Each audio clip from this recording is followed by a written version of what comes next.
comment établir des relations saines. Salut les entrepreneurs explorateurs, donc aujourd'hui, comme je l'ai dit, on va voir comment établir des relations saines. Ça veut dire quoi? Ça veut dire stable, durable et surtout, qui vous tirent vers le haut. En fait, c'est en opposition aux relations, on pourrait dire, toxiques, donc les relations qui vous tirent vers le bas, qui vous empêchent de grandir, de vous développer. Alors comment on va faire ça? Déjà, je précise que si vous avez déjà une relation toxique, une relation qui n'est pas saine avec une personne, ça va être très difficile de la transformer en une relation saine. Pas impossible, mais vraiment très difficile. Donc je vous invite plutôt à essayer de couper court à cette relation et de développer de nouvelles relations plus stables et plus intéressantes dès le départ, plutôt que de réparer des vieilles relations toxiques qui durent depuis des années. Essayez de couper un maximum vos relations toxiques. Les schémas sont tellement ancrés que ça va être vraiment difficile de les transformer. Alors pour commencer, je vais vous parler plutôt des profils à éviter. Premier profil à éviter, ou premier type de relation dans laquelle ne pas rentrer, ça va être dans une relation d'agresseur à suiveur. Je m'explique. Typiquement, dans beaucoup de relations, le problème c'est qu'il y a une personne qui agresse, qui exprime ses opinions sous le coup de la colère et qui fait ressentir de la peur à l'autre. D'ailleurs, ces rôles peuvent tourner assez rapidement et souvent tourner même, c'est possible aussi. Mais il y a souvent une relation d'agresseur-suiveur et puis ça alterne entre suiveur-agresseur, agresseur-suiveur, etc. Vous m'avez compris.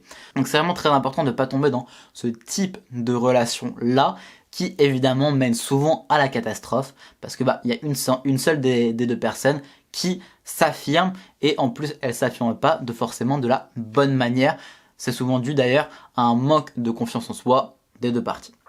Deuxième type de relation qui pour moi est vraiment toxique, c'est la relation, encore pire, d'agresseur-agresseur. Donc quand les deux personnes sont très véhémentes et expriment beaucoup de colère, forcément au bout d'un moment ça casse et déjà la communication est très mauvaise et de deux, le stress généré par ces interactions, le stress généré par cette relation est forcément très négatif.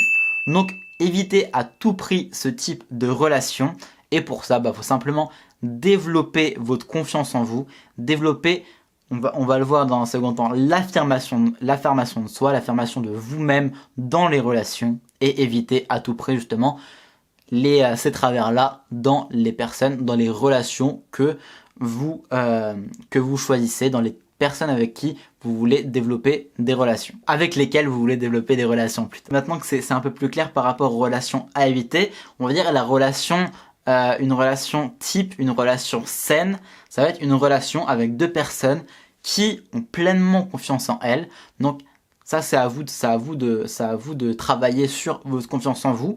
La personne en face de vous, c'est pas à vous de faire quoi que ce soit, c'est à elle-même de travailler sur elle si elle a envie de travailler sur elle, si elle n'a pas envie, laissez tomber, c'est pas à vous de faire le travail. Travaillez uniquement sur votre confiance en vous et simplement sur l'affirmation de vous-même lorsque vous avez une conversation.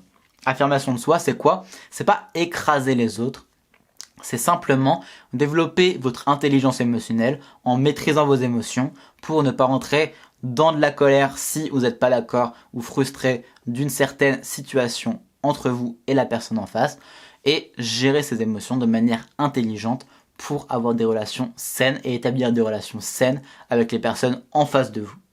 C'est une des composantes, je dirais, l'affirmation de soi de l'intelligence émotionnelle qui est une grande famille de l'intelligence mentale. Voilà, donc j'espère que ça vous donne une idée un peu plus claire de tout ça.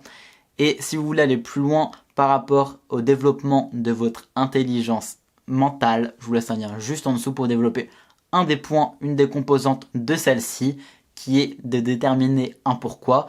Et c'est une formation sur 7 jours pour déterminer un pourquoi indestructible. Donc je vous laisse aller voir ça, je vous laisse jeter un coup d'œil à ça, c'est offert, c'est gratuit, c'est cadeau. Et n'oubliez pas en attendant que la transformation découle de l'action, alors agissez. C'était Gotha, à demain, ciao.